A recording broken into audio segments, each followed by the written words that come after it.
सूरज तुलु हो चुका था और लोगों की आमदोरफ्त खासी बढ़ चुकी थी। दिल्ली की चीखती चिल्लाती मार धाड़ करती मखलूक के बीचों बीच रास्ता बनाते हम दोनों पैदल ही एक तरफ कुचल दिए। मुझे दिल्ली के मुतालिक अभी ज्यादा मालूमात हासिल नहीं थी, लेकिन मैं उसके लिए अजनबी भी नहीं था। जसवंत के बताए हुए ठिकाने पर पहुंचने के लिए अभी 2 घंटे का वक्त हमारे पास मौजूद था। मुसलसल भाग दौड़ और जहनी अजियत ने जब मुझे थका डाला तो जाने मेरे साथी का क्या हाल हुआ होगा। ये तो उसका अज़्म था जो उसे कशा कशा मेरे साथ लिए जा रहा था। मैंने दिल ही दिल में उसके मोराल को सराहा। अब हम मुसलमानों के एक होटल के नजदीक पहुंच चुके थे। पहले तो मेरा इरादा यही नाश्ता करने और सस्ताने का था, लेकिन कोई अनजानी कुव्वत मुझे यहाँ जाने से रोक रही थी। फिर जैसे मैं ख्वाब से बेदार हो गया। पिछले तमाम वाकयात एक एक करके मेरी आंखों के सामने घूम गए। इंडियन सिक्योरिटी हुक्काम ने कम से कम मुसलमानों के तो हर होटल पर नजर रखी होगी। जब गौर किया तो हमें यहाँ भी कुछ मुश्तबा सूरतें दिखाई दी। हम आगे बढ़ गए और चंद मिनट के बाद ही मैं एक खासे गुंजान आबाद इलाके में एक दरमियानी दर्जे के हिंदू होटल में बैठा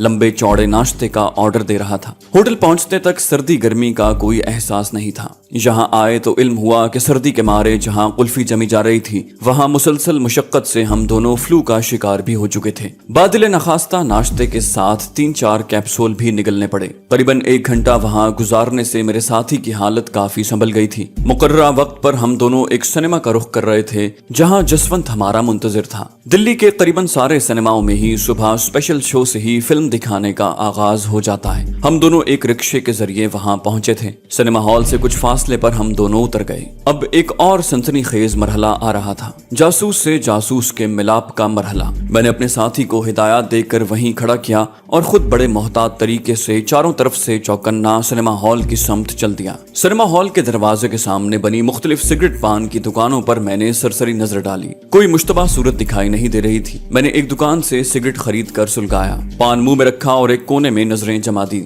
जहां से जसवंत की आमद मुतवक्के थी। मेरी नजरें बार बार बेचैनी से घड़ी की सुइयों का जायजा ले रही थी। मिलाप की घड़ी में 2-3 मिनट बाकी थे। इस असना में मेरा साथी एक करीबी दुकान पर आन खड़ा हुआ था और मुंह में सिगरेट दबाए मुझ पर ही नजरें जमा रखी थी। हम दोनों बेकाबू दिल की धड़कनों का शुमार कर रहे थे। वक्त मुकर्रर से करीबन 1 मिनट बाद मैंने जसवंत को सिनेमा हॉल से बरामद होते देखा। वो शायद अंदर फिल्म के पोस्टर देख रहा था। प्लान के मुताबिक उसने एक समत को चलना शुरू कर दिया और 1-आध फरलांग तक जाकर वापस पलट आया। ये इस बात का सिग्नल था कि वो जालिमों की दस्तबुर्द से बच निकला है और खतरे की कोई बात नहीं। मुखालिफ समत से मैं भी पान चबाता और सिगरेट के धुएं के मरगुले बनाता उसकी तरफ बढ़ रहा था। मैंने भी उसे सेफ सिग्नल का इशारा कर दिया था। एक दूसरे के महफूज होने के यकीन ने हमारा सेरों खून बढ़ा दिया। जैसे ही उसकी नजर मुझ पर पड़ी, शिद्दत जज्बात से मगलूब होकर वो मुझसे लिपट गया। हम दोनों ने एक दूसरे की पीठ थपका कर हिम्मत की दाद दी। चंद सेकंड के बाद जसवंत दूसरे साथी से बगलगीर हो रहा था। उसने 4 आदमियों का बॉक्स पहले से रिजर्व करवा लिया था। बॉक्स में पहुंचते ही हम तीनों बारी बारी खिलखिलाकर हंस पड़े और हंसते हंसते एक दूसरे से लिपट गए। कल से आज तक रूनुमा होने वाले वाकयात के मुताल्लिक गुफ्तगू करना हम में से किसी ने भी मुनासिब न समझा। हमें खुशी और इत्मीनान के जो चंद लम्हात मुयस्सर आए थे, उन्हें गनीमत जानकर हम सिर्फ इंडियन इंटेलिजेंस की बौखलाहट से लुत्फानंदोज हो रहे थे। अपनी तकालीफ और आने वाले बदतरीन हालात के मुताल्लिक सोचकर हम इन गनीमत लम्हों को खोना नहीं चाहते थे। फिल्म बड़ी रोमांटिक थी। चली तो पूनम मेरे मन मंदिर में आन बराजी। मुझे सोचों में गुम देखकर जसवंत ने पूछा, कहाँ पहुंच गए महाराज? हम तीनों खासे बेतकल्लुफ हो चुके थे। मैंने मुस्कुराते हुए जवाब दिया, जहन्नम में। हमारे नए साथी ने हमारी गुफ्तगू में हिस्सा लेते हुए कहा, फिर तो अच्छा हुआ जल्दी वापसी हो गई। तीनों हत्तुल वसा यही कोशिश कर रहे थे कि माहौल को खुशगवार बनाए रखें, लेकिन हम तीनों में से किसी को कोई खुशफहमी भी नहीं थी। हमें इल्म था ऐसे हालात में सरहद पार करना कितना जान जोखों का काम है। सरहदी अजला में नाकाबंदियां जोर पकड़ रही होंगी और भारतीय सिक्योरिटी शिकारी कुत्तों की तरह हमारी बू सूंघती फिर रही होगी। जसवंत ने ही बिलाखिर पहल की। वो बोला, मेरे ख्याल में राजस्थान से काफी मौका मिल जाएगा। मैंने कहा, फिलहाल इस जिक्र को जाने दो, कल बात होगी। उसने मुख्तसर जवाब दिया, ठीक है। फिल्म के खात्मे पर हम इकट्ठे ही बाहर आ गए। शाम तक का वक्त हमने घूम फिर कर जाया किया। शाम को मैंने अपने नए साथी को जसवंत के हवाले किया और अगले रोज एक मखसूस मकाम पर मुलाकात का वादा करके उनसे अलग हो गया। मैं सीधा मार्केट में पहुंचा। वहां से अपने माल के मुख्तलिफ ऑर्डर्स वसूल किए, क्योंकि घर से तो मैं इसी मिशन पर निकला था। दिल्ली ही के टेलीफोन एक्सचेंज से मैंने लुधियाना फोन किया। प्रकाश एंड प्रकाश इंडस्ट्री के नजदीक ही एक फोन लगा था, जहां मैंने प्रकाश से बात की और उसे अपनी खैरियत की इत्तला दी। मैं अपने किसी अमल से उन लोगों को अपने पुरस्कार होने का एहसास नहीं दिलाना चाहता था। मेरी हद्दुल वसा यही कोशिश थी कि मैं ऐसी कोई हरकत न करूं जो उन्हें मेरे मुताल्लिक सोचने पर मजबूर कर दे। प्रकाश को मैं ये कहकर आया था कि मैं दिल्ली से ऑर्डर वसूल करने जा रहा हूँ। अब उसे इत्तला देना भी जरूरी था कि फुला जगह माल रवाना कर दे। रात जसवंत और हमारे नए साथी ने मुझसे अलहदा गुजारी। अगले रोज मुझे मालूम हुआ जसवंत ने नए साथी को तो एक सराय में कयाम के लिए जगह दिलवा दी थी, जबकि खुद उसने रात होटल में बसर की। दूसरे दिन अलग सुबह हम लोग मंसूबे के मुताबिक इकट्ठे हो गए। हम तीनों ने भी आम किस्म का लिबास पहन रखा था, सिर्फ नए साथी ने बतौर एहतियात गर्म चादर ओढ़ रखी थी। हमारी शदीद ख्वाहिश थी कि पाकिस्तान पहुंचने तक उसकी जिस्मानी हालत नॉर्मल रहे। एक दरमियाने दर्जे के होटल में नाश्ता करने के बाद हम तीनों उसी बाग में इकट्ठे हो गए। यहाँ एक महफूज कोने में बैठकर करीबन 2 घंटे की बहस व तमहीज के बाद बिलाखिर जसवंत और मैंने इत्तेफाक राय से अपनी दानिस्त के मुताबिक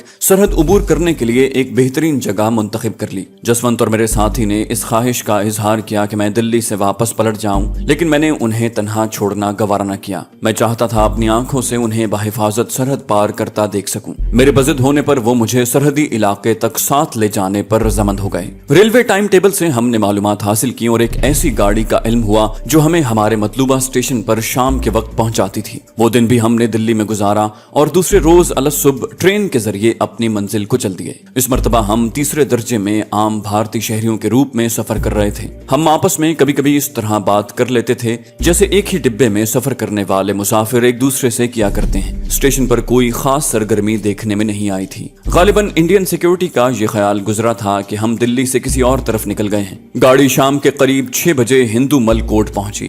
छोटे से स्टेशन के प्लेटफॉर्म पर उतरते ही हमने सामने नजर दौड़ाई तो हमें रेलवे लाइन टूटी नजर आई, जहां रेलवे लाइन का सिलसिला खत्म होता था। उसके बाद पाकिस्तानी सरहद शुरू हो जाती थी। स्टेशन से बिल्कुल मुल्हिका BSF की चेक पोस्ट बनी हुई थी। इसके अलावा खेतों में मुख्तलिफ जगह उन्होंने निगरानी के लिए टावर बना रखे थे। कुछ फासले पर एक मंदिर नजर आ रहा था, जिसकी ऊंची छत के एक कोने में भारतीय सिक्योरिटी फोर्सेस का एक सिपाही आंखों से दूरबीन लगाए अतराफ का जायजा ले रहा था। वो सिर्फ पाकिस्तानी इलाके ही पर नजर रखे हुए नहीं था, बल्कि इर्द गिर्द होने वाली सरगर्मियों से भी बाखबर था। जैसे ही उसकी दूरबीन का रुख प्लेटफॉर्म की तरफ हुआ, न जाने क्यों मेरा दिल उछल कर हलक में आ गया। करीबी देहात के रहने वाले लोग खेतों में चलते हुए गांव की समत जा रहे थे। तयशुदा प्लान के मुताबिक हम लोग डिब्बे से उतरते ही एक दूसरे से अलग हो गए। उन्होंने तो करीबी देहात की तरफ जाने वाली पगडंडी का रुख किया, जबकि मैं मुखालिफ समत शहर की जानिब चल दिया। रेलवे स्टेशन से पाकिस्तानी सरहद का फासला बमुश्किल 1 फरलांग बनता था। जसवंत और मेरे साथी ने बड़ी जुर्रत का मुजाहरा किया था जो उन्होंने इतने खतरनाक इलाके को सरहद उबूर करने के लिए मुंतखब किया। उनका ख्याल था कि भारतीय सिक्योरिटी की नजरों में आने तक वो कम से कम आधा फासला तय कर लेंगे और आधा वो अपनी कुव्वत इरादी के बल पर भाग कर भी तय कर सकते थे। मेरे साथी का ख्याल था कि गोली लगने की सूरत में वो कम से कम पाकिस्तानी इलाके में गिरेंगे। इस तरह कम से कम अपने वतन की खाक तो नसीब होगी। वो एक दफा फरार होने के बाद दोबारा जिंदा भारतीय हुकूमत के हाथ नहीं आना चाहते थे। मैं उसके जज्बे की दाद दिए बगैर न रह सका। जसवंत ने भी उसकी ख्वाहिश और जज्बात के एहतराम में उस इलाके पर इत्तेफाक राय किया था और अब वो दोनों जियाले कदम बकदम अपनी सरहद की तरफ गामजन थे। मैं स्टेशन के एक गोशे में पेशाब करने के बहाने बैठ गया।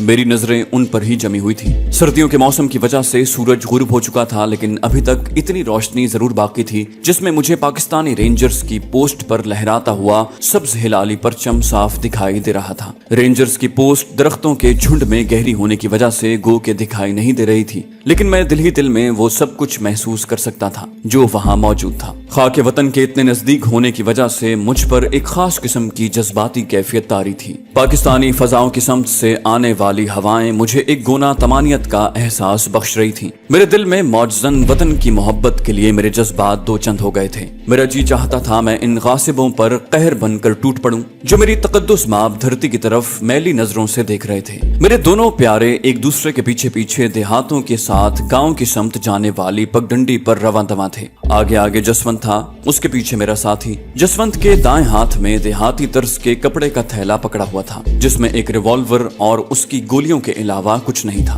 उसने थैला कुछ इस तरीके से पकड़ा था कि चंद लम्हों के नोटिस पर भी वो रिवॉल्वर निकाल कर फायरिंग कर सकता था। मेरे साथी ने एक गर्म चादर ओढ़ रखी थी, उसके दोनों हाथ चादर के अंदर थे और एक हाथ में उसने रिवॉल्वर थाम रखा था। दोनों साथी चलते चलते अब उस मकाम पर पहुंच गए थे जहां से एक रास्ता गांव की समत जाता था और दूसरा पाकिस्तानी सरहद की तरफ। अभी वो बमुश्किल 2-3 कदम ही चल पाए थे कि मैंने स्टेशन के करीब मंदिर पर बनी चेक पोस्ट पर निगरानी करने वाले मुहाफिज को चौंकते देखा। उसने अपनी दूरबीन एक तरफ रख दी और गले में लटकी विसल को मुंह में दबा लिया। विसल की तेज आवाज मुझे वहां खड़े बखूबी सुनाई दे रही थी। खतरे का एहसास होते ही स्टेशन से मुल्हिका BSF पोस्ट से मैंने बारी बारी बाहर निकलते हुए 5 मुसल्ला सिपाहियों को देखा। यहाँ ऐसे वाकयात अक्सर रूनुमा होते रहते थे। शायद यही वजह है कि जो पहले से तैयार सिपाही यहाँ हर वक्त मौजूद रहते थे। स्टेशन से ये मंजर साफ दिखाई दे रहा था। मेरे अलावा भी वहाँ मौजूद काफी लोग महवे तमाशा थे। विसल की आवाज सुनते ही बेख्तियार मेरा हाथ अपने कपड़ों में छुपे रिवॉल्वर को टटोलने लगा। मैं अकेला एक मामूली से रिवॉल्वर से उन लोगों का मुकाबला तो नहीं कर सकता था, अलबत्ता जान जरूर गंवा सकता था, जिससे किसी को कोई फायदा न पहुंचता।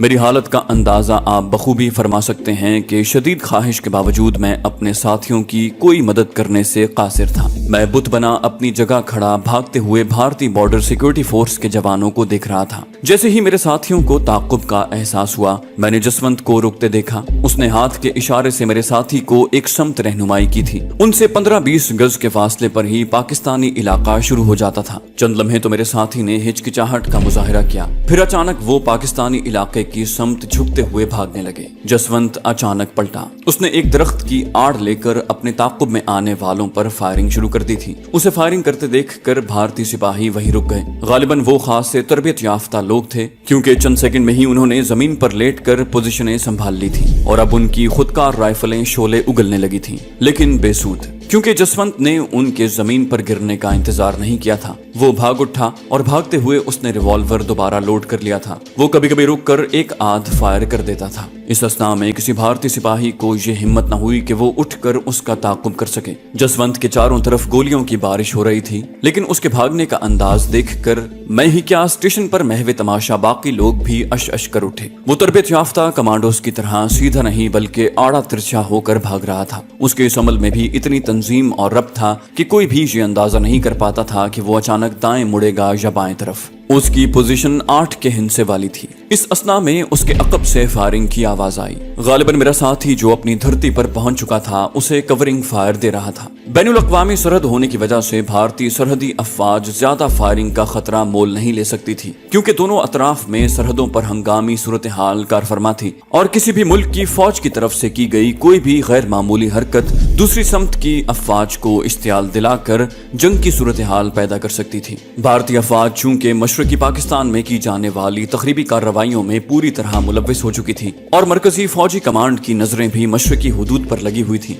इसलिए वो खामखा अपनी अफवाज को मगरबी महाज पर किसी जंग में उलझाने की पोजीशन में नहीं थे। उनकी तमाम तर तवज्जो मशरकी पाकिस्तान की तरफ मबजूल थी। मगरबी सरहद पर लड़ाई मोल लेने में जो खतरात पोशीदा थे उनसे भारतीय सुप्रीम कमांड भी बखूबी आगाह थे और वो अपनी अफवाज को बांटने के लिए हरगिज तैयार न थी। सरहदी अफवाज की फायरिंग बंद होते ही मैंने जसवंत और अपने साथी को फजा में उछलते देखा। गालिबन वो जोश मुसर्रत से या फिर भारतीय सरहदी अफवाज को उनकी बेबसी का एहसास दिलाने के लिए ये हरकत कर रहे थे। मेरे दोनों दोस्त आफियत से सरहद पार कर गए थे। खुशी के मारे मेरा दिल बल्लियों उछल रहा था। चंद मिनट के बाद ही भारतीय सिपाही मुंह लटकाए वापस पिकेट की तरफ आ रहे थे। स्टेशन पर मौजूद लोग दिल खोल कर भागने वालों को दाद दे रहे थे। मैं मुतमईन शहर की तरफ चल दिया। सुबह पहली गाड़ी से मैं भटिंडा जा रहा था, जहां मुझे एक अहम काम सौंपा गया था। भटिंडा में हमारी तलात के मुताबिक दुश्मन कुछ नई दिफाई नौयत की तामीरात कर रहा था। मुझे न सिर्फ उनका खोज लगाना था बल्कि ये भी जायजा लेना था कि वहाँ किस नौयत के हथियार नस्ब किए जा रहे हैं। मिशन की अहम नौयत ने एहसास जिम्मेदारी को बढ़ा दिया था। मैं पहली मर्तबा यहाँ आया था। अजनबी शहर, अजनबी लोग और किसी हद तक अजनबी माहौल। मैंने भारतीय माशरे में गो के खासे मजबूत कदम जमा लिए थे, लेकिन मैं अपने इन इक़दामात की वजह से शहर की हद तक ही महफूज रह सकता था। दिफाई नौयत के अहम मकामात के गिर्द फैले हुए भारतीय इंटेलिजेंस के जाल में से रास्ता बनाना बच्चों का खेल नहीं था। भटिंडा में मैं शाम के वक्त पहुंचा था। एक होटल में मैंने सफरी एजेंट की हैसियत से कयाम किया। शाम को मैं शहर का चक्कर लगाकर अपने टारगेट से मुतालिक थोड़ी बहुत मालूमात हासिल करके होटल वापस आया तो अपने कमरे में जाने की बजाय होटल के डाइनिंग हॉल में ही जाकर बैठ गया। मुझ पर सुबह ही से खासी बोरियत सवार थी। एक तो पैसेंजर ट्रेन का सफर ही थका देने वाला था, फिर सारा दिन धक्के खाने के बावजूद मुझे अपने काम की एक बात भी मालूम नहीं हुई थी, सिवाय इसके कि नई फौजी नौयत की तामीरात किस जगह हो रही हैं और ऑफिसर इंचार्ज कौन है। एक कोने में लगी खाली मेज के गिर्द कुर्सी घसीट कर मैं बैठ गया। मुझे बैठे अभी चंद मिनट ही गुजरे थे जब मैंने एक सिख नौजवान को सारे हॉल में बेचैनी से नजरें दौड़ाते देखा। करीबन हर मेज पर एक से ज्यादा लोग बैठे थे। वो सीधा मेरी तरफ चला आया। उसने हाथ जोड़ते हुए कहा, सत श्री अकाल। जवाब में मैंने भी फतह बुलाई। उसने बड़ी इंकिसारी से पूछा, मैं यहाँ बैठ सकता हूँ महाराज? मैंने अपनी कुर्सी से उठते हुए कहा, क्यों नहीं पधारिए। उसकी खुश अखलाकी से मैं खासा मुतासिर हुआ था। उसने बैठते ही पूछा, आप क्या यहाँ कयाम फरमा रहे हैं? मैंने जवाब दिया, जी हाँ, लेकिन फायदा कोई नजर नहीं आता। वो बोला, अगर बुरा न मनाए तो अपने परिचय। मैंने उसका फिक्रा मुकम्मल कर दिया। प्रकाश नाम है मेरा, सेल्स एजेंट हूँ, कमीशन पर कोई काम भी कर सकता हूँ और पिछले 3 रोज से कोई बिजनेस नहीं मिला। उसने अपनी फैक्ट्री का नाम बताते हुए कहा, बड़ा आनंद मिला आपसे मिलकर। मेरा नाम सूरन सिंह है, जालंधर में हमारी बर्तन बनाने की फैक्ट्री है। मुझे फिर उम्मीद की किरण दिखाई दी। आप क्या यहाँ बिजनेस के सिलसिले में आए हैं? उसने बैरे को इशारा करते हुए कहा, जी हाँ, पिताजी की ख्वाहिश है कि मैं घूम फिर कर कारोबार का जायजा लूं। मैंने उसके कुछ कहने से पहले ही बैरे को कह दिया, 2 कॉफी। नौजवान बोला, धन्यवाद। मैं तो जबरदस्ती का मेहमान बन बैठा। आदमी खासा दिलचस्प और यारबाश दिखाई दे रहा था। मैंने बड़ी चापलूसी से कहा, अगर आप मंजूर फरमाएं तो मैं आपके लिए कोई खिदमत अंजाम दूं। मैं कमीशन पर बहुत सी फैक्ट्रियों के लिए काम करता हूं। उसने दिलचस्पी लेते हुए कहा, क्यों नहीं। मैंने कहा, यहाँ शहर से बाहर छावनी बन रही है, वहाँ सुना है ऑफिसर इंचार्ज कोई आया है। बाकी तो सारा स्टाफ यूपी का ही है, उससे खासा लंबा ऑर्डर मिल जाएगा मेस के बर्तनों का। उसने बेचैनी से मेरी बात काटते हुए कहा, ये आप कैसे कह सकते हैं? मैंने पुरअतमाद लहजे में कहा, सरदार जी, सेल्समैनशिप मुझे विरासत में मिली है। मैं जो बात कहूंगा उस पर अमल करके दिखाऊंगा। भारत में कमीशन एजेंट के बगैर किसी कारोबार का तसव्वुर ही नामुमकिन है। उस नौजवान सिख का ताल्लुक सिखों की कारोबारी कौम पापे से था। ये वो लोग हैं जो उमूमन पोठोहार के इलाके से मुताल्लिक हैं और यहाँ से हिजरत करके भारत गए थे। पापे अपने बच्चों को उस वक्त कोई कारोबार नहीं सौंपते जब तक कि उन्हें उनकी बसीरत का यकीन ना जाए या दूसरों से उनके कारोबारी होने का सबूत ना हासिल हो जाए। ये नौजवान अपने कारोबारी मिशन पर निकला था और चाहता था कि ज्यादा से ज्यादा माल फरोख्त करके अपने माँ बाप की नजरों में मकाम हासिल कर सके। उसको ऐसा कमीशन एजेंट मिल जाना जो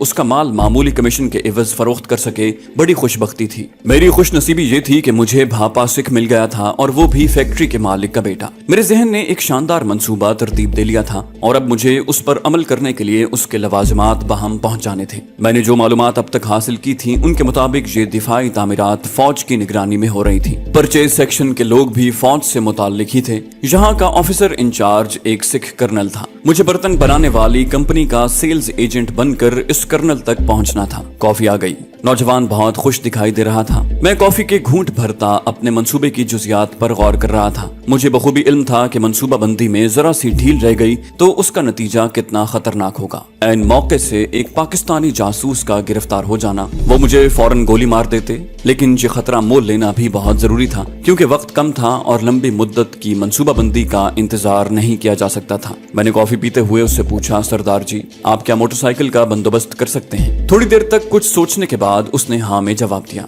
मैंने चुटकी बजाते हुए कहा, बस तो बन गया काम। उसने बेचैनी और इश्तियाक से पहलू बदलते हुए कहा, कैसे यार, कुछ मेरे पल्ले भी पड़े। मैंने कहा, देखो महाराज, ऑफिसर इंचार्ज पंजाबी है और यहाँ माल सप्लाई करते हैं ज्यादातर गैर पंजाबी। मेरा ख्याल है हमारे पंजाबी होने का फायदा जरूर मिलेगा, लेकिन शर्त यह है कि हम किसी न किसी तरह उस तक पहुंच जाएं। बस जरा हिम्मत की जरूरत है। उसकी आंखों में झांकते हुए मैंने मंसूबा बना लिया। उसने ठेठ पंजाबी लहजे में मेरे कंधे पर हाथ मारा, तू हुक्म कर यार। कमीशन तय हो गई और अगले रोज अलग सुबह वो मोटरसाइकिल समेत मेरे होटल पहुंच गया। एक गत्ते के डिब्बे में स्टेनलेस स्टील के मुख्तलिफ किस्म के बर्तन उसने पीछे स्टैंड पर बांध रखे थे। लो जी सरदार जी, आज हमारी भी सेल्समैनशिप देखो। मैंने उसे अपने पीछे बैठने का इशारा किया और अल्लाह को याद करके मोटरसाइकिल स्टार्ट कर दी। करीबन घंटा भर के सफर के बाद बिलाखिर हम टारगेट एरिया में दाखिल हो गए। दिफाई नौयत की तामीरात के गिरदा गिर्द फौज का पहरा था और कम से कम 1 मुरब्बा मील के इलाके में सिविलियन का दाखिला ममनू था। मैं सारे रास्ते अपने साथी की हिम्मत बढ़ाता रहा था कि वो किसी बात की परवाह न करे और बिल्कुल न घबराए।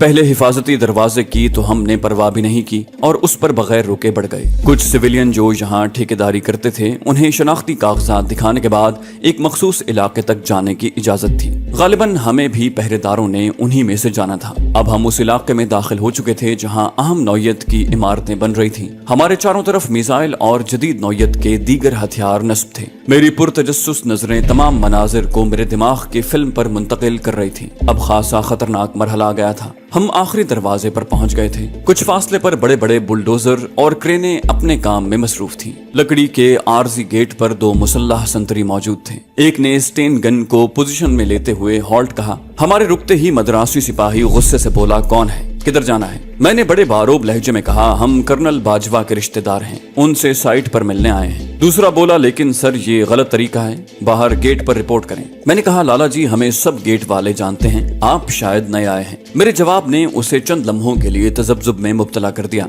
मोटरसाइकिल स्टार्ट थी। इन लम्हों को गंवाना मेरी बदकिस्मती होती। मैंने गियर लगाया और आगे बढ़ गया। दोनों बेबसी से हमें देखते रहे। अभी हम बमुश्किल 10-12 गज चलने पाए थे कि सामने रुकावट आ गई। जहां टेंट लगा था और एक सिख कर्नल सिपाहियों को इशारे से कुछ बता रहा था। हमें वहां देखकर वो सब चौंक पड़े। 2-3 सिपाही तेजी से हमारी तरफ बढ़े। कर्नल अपनी जगह खड़ा रहा। हम दोनों इस असना में मोटरसाइकिल से उतर चुके थे। सत श्री अकाल। कर्नल ने जवाब दिया, सत श्री अकाल। कौन हो तुम लोग, यहाँ कैसे आ गए? उसका लहजा दुआबे वाली पंजाबी की चुगली खा रहा था। मैंने उसी पंजाबी लहजे में जवाब दिया, जालिंदर से आए हैं महाराज, आपका सुनकर। उसका ताल्लुक जिला जालिंदर से ही लगता था और वो मुझे मोना सिख समझ रहे थे। यही उसकी कमजोरी थी। उसने इत्माम हुज्जत के लिए कह दिया, बड़े गलत आदमी हो, ऐसे नहीं आया करते। मेरे साथी ने जवाब दिया, क्षमा कर दीजिए महाराज। वो बोला, आओ मेरे साथ, बताओ क्या बात है। बाकी सिपाही हमारा मुंह देखते रह गए। उसने हमें पीछे आने का इशारा किया। हम दोनों उसी के पीछे पीछे चल दिए। कर्नल भी जट सिख था और अपने सिख साथियों के सामने अपनी किसी कमजोरी का मुजाहरा नहीं करना चाहता था। रास्ते में चलते चलते मैंने अपना और अपने साथी का तारुफ और यहाँ आने का मकसद बयान कर दिया और उसे ये भी जतला दिया कि हमने यहाँ तक पहुँचने का खतरा सिर्फ इसलिए मोल लिया था कि यहाँ हमारे इलाके का एक जट कर्नल परचेज का इंचार्ज है। अब हम नाकाम वापस नहीं जाना चाहते। वो बोला, लेकिन यारो यहाँ सप्लाई करने के लिए रजिस्ट्रेशन करवाना पड़ती है, ये तो गैर मामूली इकदाम होगा। ठीक है, हमें मेस के लिए बर्तनों की जरूरत है, लेकिन मैंने बड़ी चापलूसी से कहा, महाराज जी कानून भी आप ही हैं, हमारे आने का कोई फायदा तो हो। उसने जान छुड़ाते हुए कहा, ठीक है, मैं लोकल परचेज के खाते में तुम लोगों को ऑर्डर दिलवा दूंगा, लेकिन मुस्तकिल सप्लाई मुमकिन नहीं। दौरान गुफ्तगू वो चारों तरफ घूम फिर कर वहाँ काम करने वाले अमले को भी हिदायत देता जा रहा था। मैंने 2-3 मरतबा उससे बिल्कुल अजनबी लेकिन तजस्सुस भरे लहजे में वहाँ नस्बशुदा हथियारों के मुतालिक भी पूछ लिया था। मेरा साथी भी उनके मुतालिक मालूमात हासिल करने में खासी दिलचस्पी ले रहा था। सिख कर्नल भी हमें बाकायदा हथियारों के नजदीक ले जाकर उनका मुआयना करवा रहा था। मेरी शदीद ख्वाहिश थी कि अब उससे जान छुड़वाऊं और जहन में समाई हुई मालूमात को फौरन अहाते तहरीर में ले आऊं, लेकिन मेरे साथी का दिल कुछ ज्यादा ही लग गया था। गालिबन ये सब कुछ उसके लिए नया और दिलचस्प था। हमने कर्नल को एक कटलरी सेट जबरदस्ती बतौर तोहफा पेश किया और उससे 4000 रुपए के बर्तनों का ऑर्डर ले लिया। दोपहर का खाना कर्नल बाजवा ने हमें आर्जी तौर पर बने हुए एक मेस में खिलाया और जालिंधर में मिलने का वादा करके हमें रुखसत कर दिया। मेरे दोस्त की खुशी का कोई ठिकाना नहीं था। उसने खुशी से बेकाबू होते हुए मुझसे रास्ते में कहा, यार वाकई तुम तो कमाल के बंदे हो, मैं पिताजी से कहकर तुम्हें सेल्स मैनेजर की नौकरी दिलवा देता हूँ। मैंने कहा, सरदार जी बस यही तो कमजोरी है मेरी, मैं नौकरी नहीं कर सकता। हाँ, अगर मुझ पर एहसान करें तो कमीशन जरा बढ़ा दें, आपके लिए ऑर्डर लाता रहूंगा। उसने गर्मजोशी से हाथ मिलाते हुए कहा, यार ये कोई कहने की बात है, जालिंधर में मुझसे जरूर मिलना। कमरे में पहुंचते ही मुझे एक मर्तबा फिर बड़े दिलफगार लहजे में अपनी बीमारी का जिक्र करना पड़ा, जिसके हाथों में इतना मजबूर था कि शराब पीना तो क्या उसे सूंघ भी नहीं सकता था। सूरन सिंह कफे अफसोस मल रहा था। रात तक वो मेरे साथ रहा। डिनर भी उसने करवाया था। मेरी कमीशन उसने फौरन अदा कर दी थी क्योंकि मेरा उससे यही मुआहिदा था। अब माल सप्लाई करना और बिल वसूल करना उसी के जिम्मे था। तो दोस्तों ये थी हमारी आज की एपिसोड। उम्मीद करते हैं आपको हमारी कहानी पसंद आई होगी। जाने से पहले इस वीडियो को लाइक कीजिए और शेयर करना मत भूलिए। कमेंट करके हमें बताइए कि आपको हमारी वीडियो कैसी लगी, और अगर अभी तक आपने इस चैनल को सब्सक्राइब नहीं किया तो इसे सब्सक्राइब कीजिए और बेल आइकन दबाकर ऑल नोटिफिकेशंस ऑन कर लीजिए।